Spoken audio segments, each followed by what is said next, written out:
Welcome to Yep Yeah Yes with Tamika and Marissa. Today we're going to close out Black History Month with a few topics we want to discuss. One is identity, one is contributions, and the last is there enough being done? So, Tamika, I want to go do this a little bit backwards. So I want to talk about, is there enough being done? Do you think right now the landscape of what the world is, or what our world is, what we have reach with, do you think there's enough being done to talk about Black history? American Black history. Is there enough being done? I think that when we look at what's being done, we can say that there's certain people in our culture, in our country, in our society that are making us stand and standing up for the rights of Black folk. But in terms of educating people as a whole, I'm not sure that that's being done. I do know that, you see, like, for example, you watch The View, and every day they close out the show with, today in Black history, whether it's somebody from NASA or a musician or what have you. That's great. That's all good to educate in that way. But I think that the average person, at least based on who I've spoken to, and I like to consider myself someone who has a nice, diverse group of friends. I'll agree with that. I think for the most part, I'm not really sure that people are doing that much to not only educate themselves, or that society is really educating us on the advancements of Black people. I mean, it's like, okay, Obama was president, we good now. You had enough. You got enough. I have a question for you. Well, see, here's where I feel like my identity, how I identify myself, really does and does not answer that in two ways. I identify myself right now, because we're going to talk about that later, how it has changed a little bit. I do identify as a Puerto Rican, right?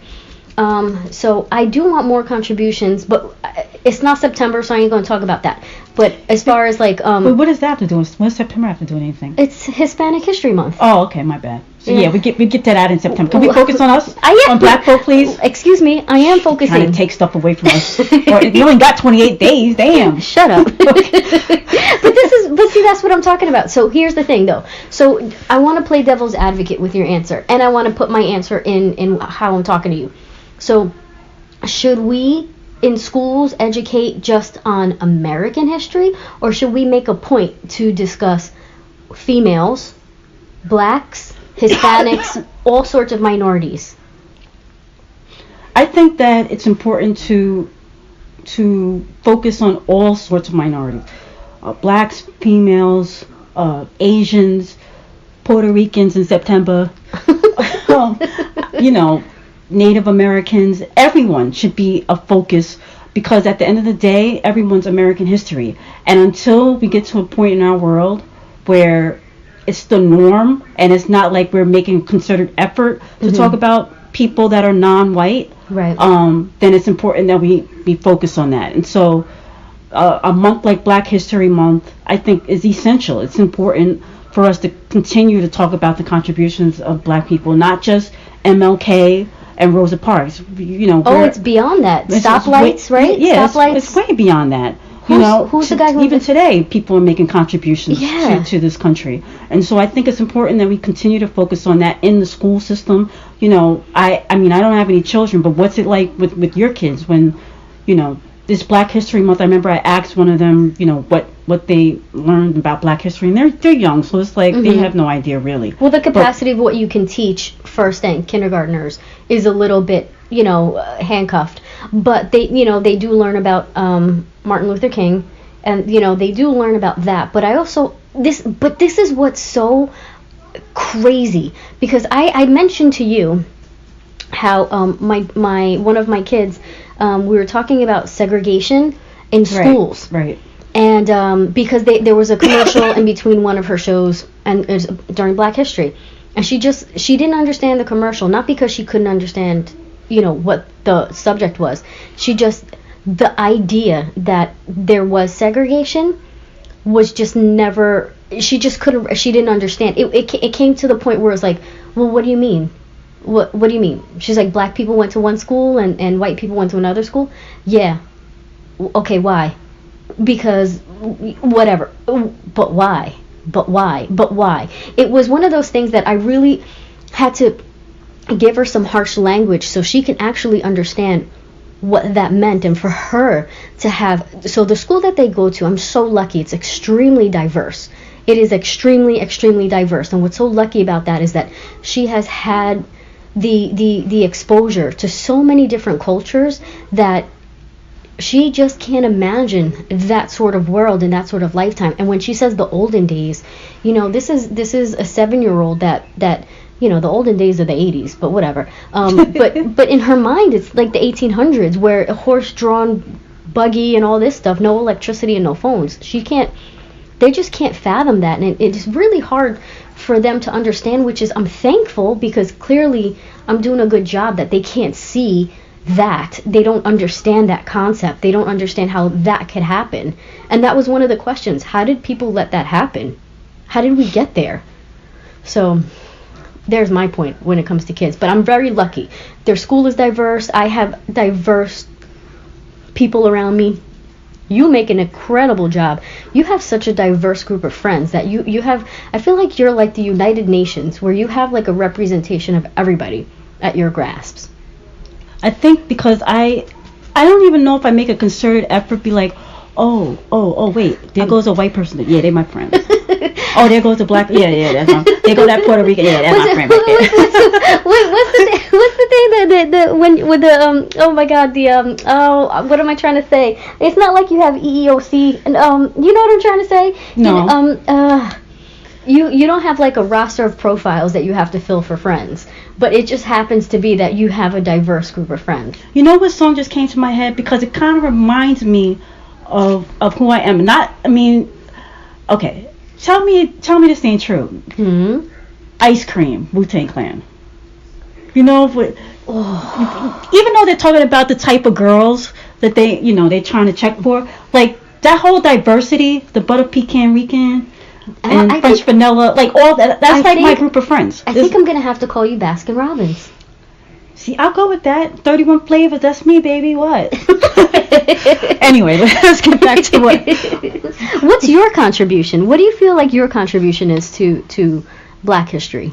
I don't know. I'm trying to figure out what my contribution is to my family. Mm-hmm. I know, like many people listening right now, and you know that I've been doing this Black History Month tribute to my family. Shout out that blog. Shout out that blog. My blog, accuratelyme.weebly.com. Check it out. But anyway, yeah, so I've been trying to, kind of honor a different member of my family every day. There's a lot of stuff about my family that I don't know, and some of the stuff that I posted, I found out online, that kind of thing.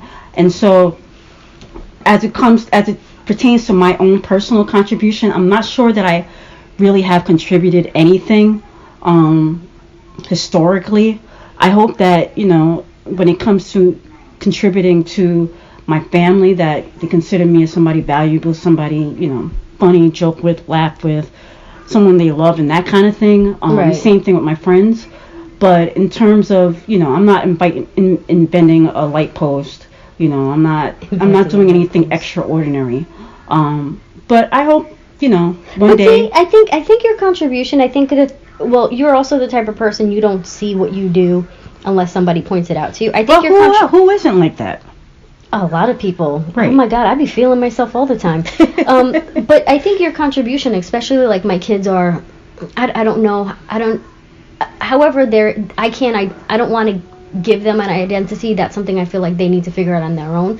But however they identify, you're contributing to their view of the world, and how you're shaping how they treat other people. But am I doing that as a person, or am I doing that as a Black person? That's the whole thing. Well, that's what this discussion really revolves around. And that's the thing. I think in by no fault of your own, you're doing it as a person, but also as a Black person. Because think about it, you can't stop being Black. No. So, I mean, how they view the world through your eyes and through your opinion, and how you treat them is how they view other black women. Well, that's a problem, because if I'm the gold standard for black women, they are in a whole lot of problems. They got issues. But completely not true. Because think about it. Think of how some people shape their view of black women. They don't have black friends. They don't have black female friends. Right. But what they see is, that cartoonish representation of the angry black girl with the long nails, the weave that falls off, from movies. Right. So think about what they see. Yeah, you are the gold standard. So let that be. Take it and wear it. Yeah, that's true. And plus, I take pride. Like, it's not something that I always accepted, and I still struggle with it today, with being a dark-skinned woman in this country. And, I feel good knowing that your kids, I don't want anybody out there, I've got cousins that are mixed race. I mean, my niece and nephew are, mixed race, and I don't want anybody to take offense to it. But sometimes I have these moments where I feel like the dark-skinned people are being eradicated. And, I'm glad that your kids get to see somebody who's as dark as me and who doesn't fit, like you said, that stereotype. Yeah. And speaking of, with the whole dark-skin thing, that was one of the things that I loved about the movie Black Panther that we went to go see the other day. We took your kids. Yeah. And, it's like, when they talk about black excellence, like, that's a trending hashtag that's been going on for like the better part of a year. That's something that I think about. Like, black excellence to me is like black, like a real black mofo, and when I saw that movie, that was filled with black people, and I just, you can say what you want to say. I saw some good reviews, I saw some bad reviews, but at the end of the day, I had to sit back and be like, yes, Wakanda forever. What? So can I say something to you about this? It's so funny because you mentioned we took my kids to go see Black Panther. So primarily all black cast, right? There was what, 2 Caucasian, whatever. Anyway, as far as like screen time. So do you recall they made a Wizard of Oz for TV, and it was all black cast? Yeah. So my kids saw that. The Wiz. I thought it. Oh yeah, but the live action one. Yeah, it was called The Wiz. The Wiz. Oh, okay. Well, yeah. So they had The Wiz on, so they saw that, and then what was the one before that they did? Was it all black cast that they did before that? Yeah, they did something. Was it live action? I can't remember. But anyway, can I tell you? And this, I don't know if this is credit to just the world, how I'm parenting, because I know, I will say for me, my parenting, you met my mom, and you met so many people in my family, so you understand truly where I come from. When I say this, they never made mention that it was an all black cast. Like, it wasn't even, like, color never came up. It came up, where in the world was that? It was more like, where is that? Where was that? Because they'll ask me that, like, when they watch other movies, like Gotham City. Well, where's Gotham City? Right. Where's that? But they never make mention to, like, an all black cast, or they just don't see the world like that. And it's funny because, so I've talking about, like, identity. So I've had this, I've told you how my feelings are. Now, I don't care what people have to say. This is how I feel. This is my perspective. I've never viewed the world like that. I never really saw. Please don't say you don't see color. No, I'm not colorblind. Of course I see color. No, but I don't see race in terms like that. Where, like, I don't see race. Of course I see color. Yeah. But I never really viewed the world like that. It was like, because I grew up a time in Puerto Rico, and then when I came out to here, to where we live now, it was the way people spoke and the way they segregated themselves. It was a little bit of a shell shock, I have to say. So it's nice that how I was raised, because my family didn't use, racial terms. They don't talk like that. They never really did.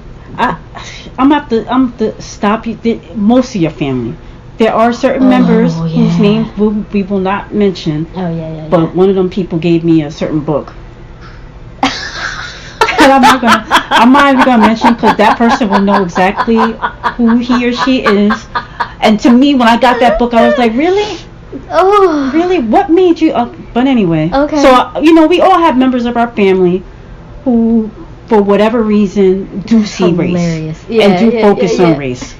And so, we're not, everybody's family is not perfect. My family is not perfect. I get to this day, there's certain people in my family that use disgusting language, and, I should probably say something. Sometimes I do. Yeah, but listen, you're not going to change your elders. You just change yourself and... But they're not really elders. I'm just saying. Oh, damn. If you're 15 years older than me, are you really my elder? Although, I'm not saying I'm like, young and popping, but come on now. You ain't young and popping? But anyway, sorry, I didn't mean to cut you off, but I just had to say that. I forgot about that. That is so funny. I recall that conversation, and it was like, well, why are you going to give her that book? Oh, because I think she'll like it. But why? What indication did I ever give? I have no idea. Because it was a black person. Oh, yeah. Black, whatever. Anyway.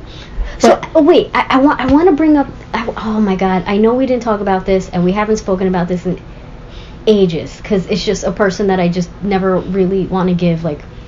whatever. So... You finish your thoughts. I'm getting there. I'm trying to get my words so I can... blah, blah, blah. Okay, so if you, let's say you're not black, but you identify as black. Oh, God. Are we okay giving that person the respect that that's how they identify? Is it the same almost like as gender identity?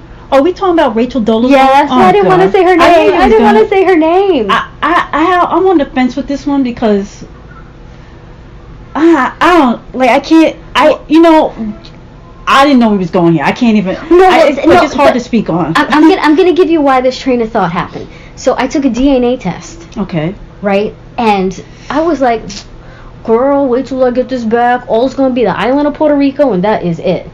Well, I get it back, and I was like, I wasn't shocked, but I was like, oh, I didn't expect certain numbers to be so high. So I'm gonna focus. Should I focus on all of it or just one part? Focus on what you want to focus on. Okay, why I'm talking about Rachel, Dolezal, Ratchet. So part of the second highest percentage in my DNA breakdown was African, 18.16%. What, you black? Holla, girl, fist pump. Do it the right way. Okay, there you go. But see, that's what I'm saying, and it's like all parts of Africa. I got west, east.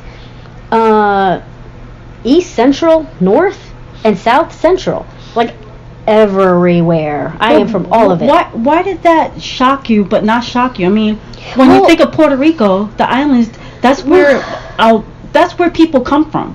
No, I get that.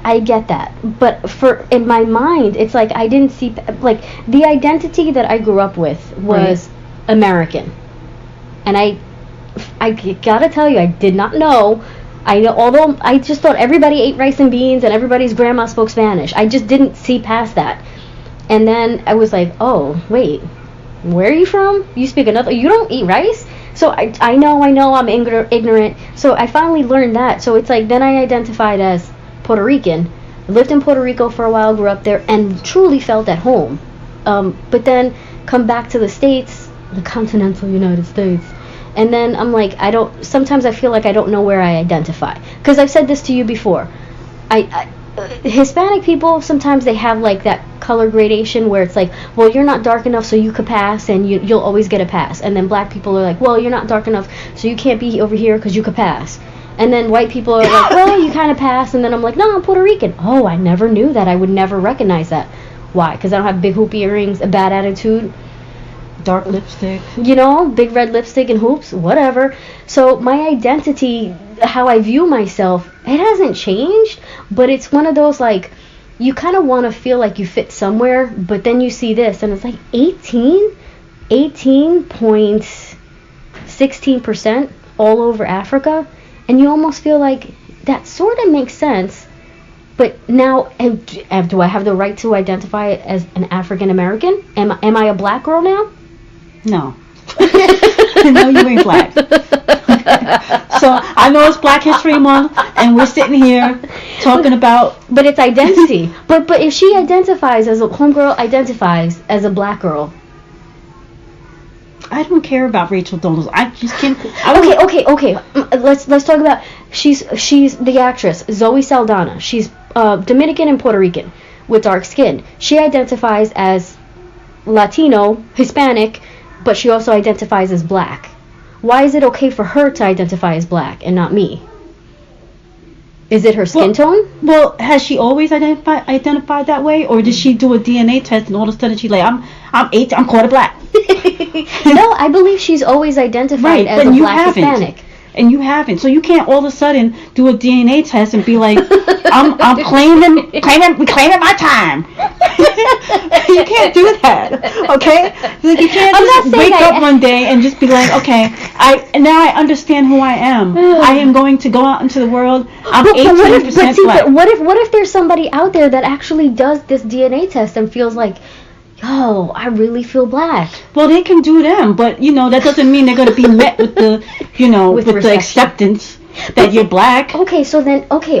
Being black is not just about being black. It's about going through the struggle. It's about walking into a store and somebody looking at you and saying to themselves, and you looking at them in the eye and knowing that they're looking at you like you don't belong there. Being black is about going into society and people having preconceived ideas and judging you based on the color of your skin.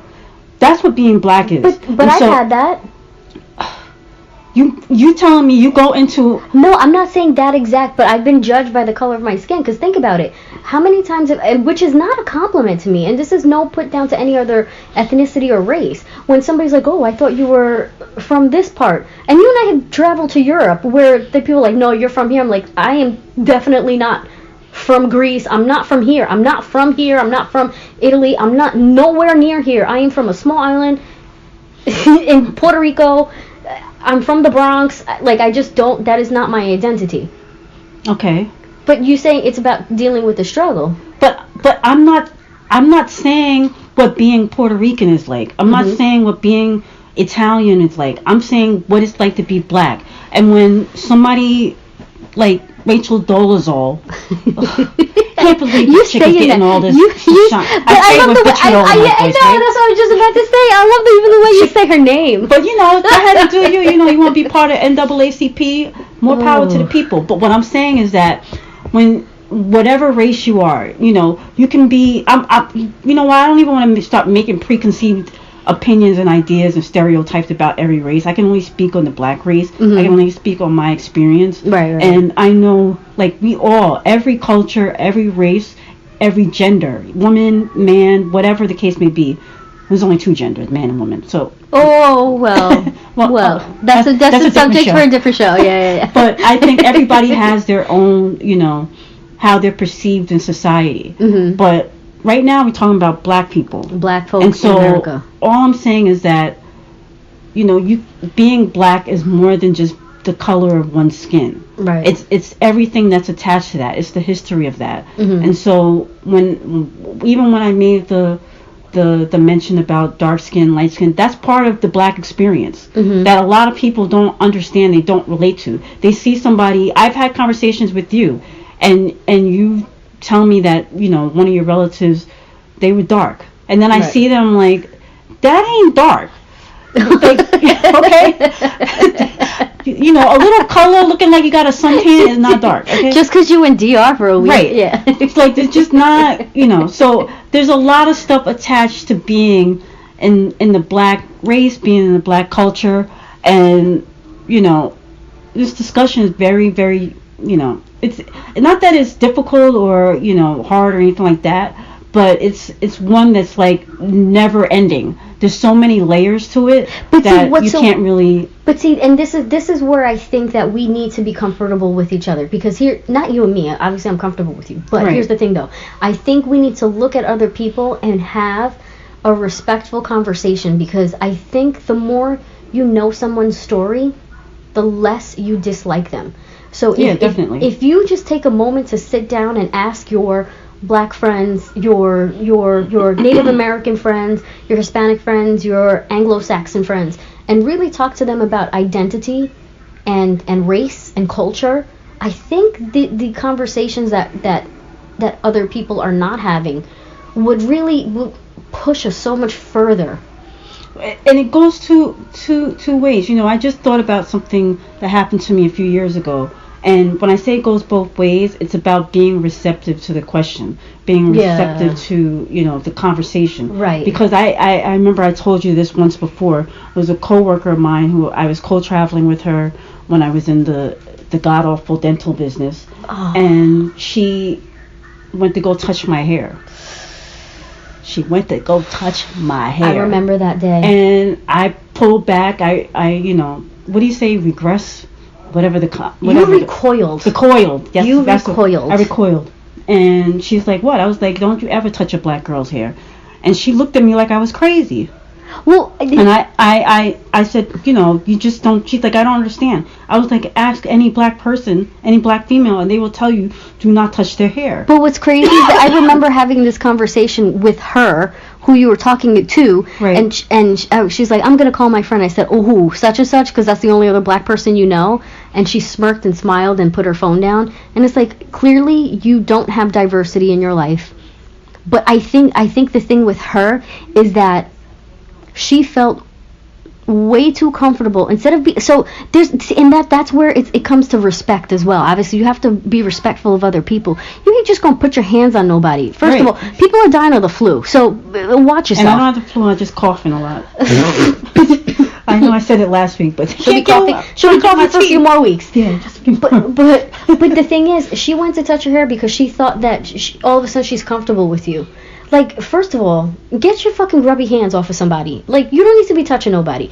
But I remember that day because I remember being half disgusted at the fact that she needed to go further and investigate what you said because she was embarrassed. She didn't take me for my word. And I think that came from her embarrassment. She actually called the woman, mm-hmm. the one black person, the one black person that she knows, which we all happen to work with. Right, and that person put her on speakerphone. She put her on speakerphone. She's like, yeah, you don't touch no black girl's hair. And that was the end of that. But if she asked me too. Like, well, first of all, whatever. But I bring that up to say that, both of us could have handled that. When I say both of us, I mean me and her could have handled that better. Well, Let me just say, she could have easily had questioned and inquired about the texture of my hair in a way that made me feel comfortable, and I could have not recoiled and just been like, don't touch a black girl's hair. I could have just been like, I don't feel comfortable with you touching my hair. You should probably ask people before you go touching your hands. But see, here's the thing. Touching their hair. I think you recoiled because I think it was the relationship between the two of you. She felt the level of friendship from her end to yours was greater than yours to hers. Just because you're sharing space with someone, you're in a work environment. So just because you're sharing space with someone doesn't necessarily mean you're part of that inner circle.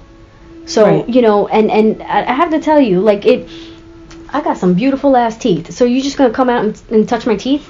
Like, you know what I mean? Like, no, you're not gonna do that to somebody's hair either. She wouldn't have done that to somebody who had non-textured hair. Right. No, she definitely wouldn't. No, so don't do that to somebody with textured hair. She was curious. She never had the little black girlfriend when she was 6 to touch her hair. But this is what I'm saying about when I mentioned a couple of minutes ago with the black experience. Mm-hmm. There's certain things that you go through as being a black person mm-hmm. that you just don't, like, every culture, everybody has their own experience. They have their own idiosyncrasies.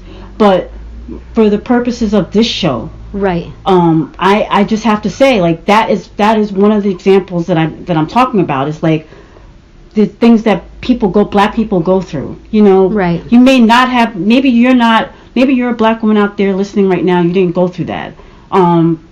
Just because you didn't go through it doesn't mean there's a 3, 4, 5, 6 other black women that have gone through that. Right. And so, being a black woman in this country and trying to figure out, where you lie.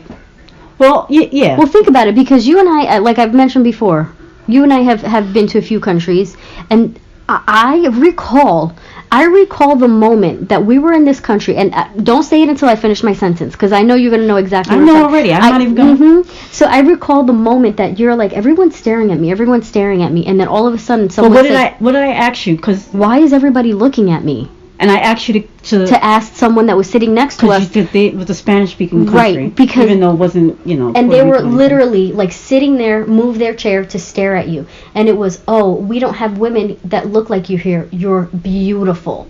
And it was all of a sudden your posture changed. How you spoke to people changed. Got an arch in my back. Girl, you were like 3 feet taller. But then not only that, your clothes were wearing different because your confidence level was different. The way you were appreciated was it's amazing very what different. a little compliment can do to a girl. Right? But this is someone who we have to understand. This is someone, like I said, I've always felt insecure about the color of my skin. So imagine being highlighted for it. Right. It's somewhere else. And then all of a sudden, the eyes that were looking at me, I could see that they weren't about disgust. It was admiration. I read genuine admiration. Yeah, because it's like if you're getting stared at, you have no other choice but to think of it's because something's wrong. Right. Shout out to Buenos Aires, Argentina. Yep. I'm coming back, y'all. I love it. Coming back, getting some empanadas. What else did they have? The steak. The wine. Be quiet. It was everything. And then we went to my favorite place. Anybody that used to watch One Life to Live back. I know this had nothing to do with Black History, but I just had to mention it. One Life to Live back in the day. Tina, she went over to the Iguazu Falls. Ever since I was back in the 80s. Ever since that happened, child, I've been wanting to go to the Iguazu Falls. Wait, but let me just set the stage for you, because we get to the place, and it's the Iguazu Falls. You could take a train. It's a little trolley. It takes like 3 minutes. You get there, or you can do like. But that's too easy, right? But yeah, I'm like, no, we gotta earn it. We have to earn it. This was your whole life you've been dreaming of. I made her walk, and. And let me just say, I wear hearing aids for y'all. Most of y'all know because we don't got that many followers. But one day soon, some of y'all gonna find out for the first time your girl wears hearing aids. Yes, I do. Anyway, so we walk in. I heard the water. I heard it before I saw it. Child, my heart was beating. I was like, I gotta see him. I gotta see him. The water, it sounded like hearing for the first time. Yeah. Anyway. It was a beautiful walk too. Yeah. So Black History, it's amazing month. It's amazing. And but here's the thing though. So you as a Black woman, me as a Hispanic woman. Right. What is your call to action for other people when it comes to American history, Black history? I want people to be able to step back and understand where a person's coming from. I want somebody to look at someone like Colin Kaepernick and not spew hatred towards it because he didn't stand for the flag, but understand why he knelt. I want people to be able to stand back and say to themselves, there's a reason why we celebrate someone like Viola Davis, why we celebrate someone like Kerry Washington. They're doing just the same thing that, Jennifer Aniston is doing. Yeah, they're doing the same thing, but are they? Think about all the shows that you see on TV. How many of them are representative of Black people? I just started watching this show called The Chi on Showtime. And when I tell you, it's one of those shows where you look back and you're like, I know these people. We don't see that enough. We just don't see it enough. And so I want to be able to walk out into the world and see me. See representations of me. But not only just see me. I want to be able to see your kids play with somebody that looks like me. Mm-hmm. I want to be able to see, your kids maybe date somebody that looks like me. I want to be able to see my niece and nephew grow up in a world where I'm Black. I'm also white. You know what I mean? I'm accepting of who I am. I know where my DNA lies. I know where my family is, and I'm making friends with all types of people. I want to be able to. This is why I'm not on Facebook no more, because it's so singular. I want to be able to open up my feeds and see all types of people all interacting with each other. I want my friends, the kind of friends that I have, I want to see that with other people. And right now, it's just not the case. I mean, how many of you guys listening right now have a diverse group of friends? If you're Black, do you have more than just Black friends? If you're white, am I your only Black friend? Think about that. Who's the token in your group? Or do you not have tokens? And so... Are you the token? Are you the token? I know I'm the token in some of my friendship groups, but you know, what am I gonna do? You know, I'll be Uncle Tom in it, Uncle Tamika. Don't stop, you stupid ass. You were going so good, and then you gotta throw I know. Oh my god. A negative Nelly, I know. It's in your DNA. I know, think. it's in my DNA. I gotta take one of them DNA tests. But yeah, I think you should. I mean, it's so funny, but for real though, if I'm more African than you. You is not more African than me. I don't know. No, go to my blog. You see the black folk on my family tree. Yo, for real? Listen. Legacy right there. Legacy. I don't know. I think. Shout out to the Weidmans. You might have to Blairs. change how you identify me. I don't know. All right. We don't know. Yeah, whatever. We'll see. But anyway, what do you? Before we end this, what do you want to see when you think about Black culture, Black America? history? Yeah. Black America. My call to Black America is, listen, open your eyes, have a conversation. There's so many beautiful things in being different and having different people around you.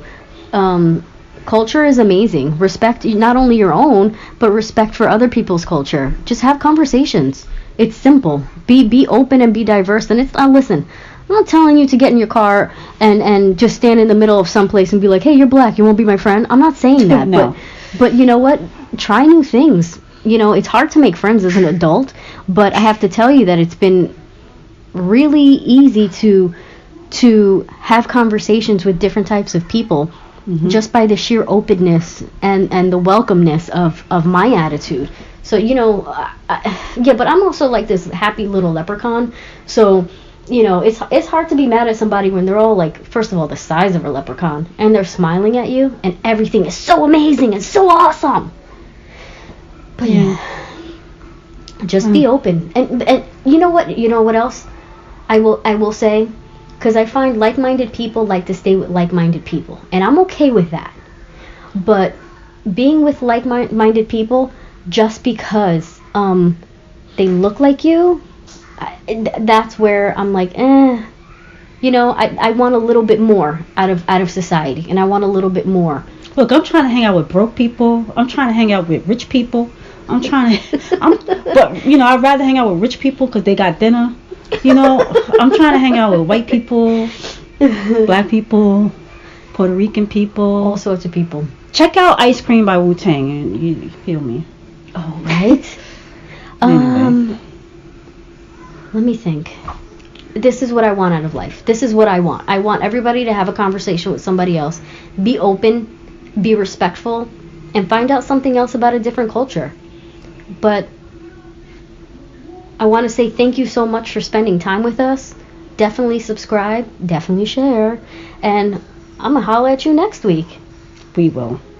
Well, I know we will. I'm sorry. I'll holla. Holla. Holla. Bye. Bye.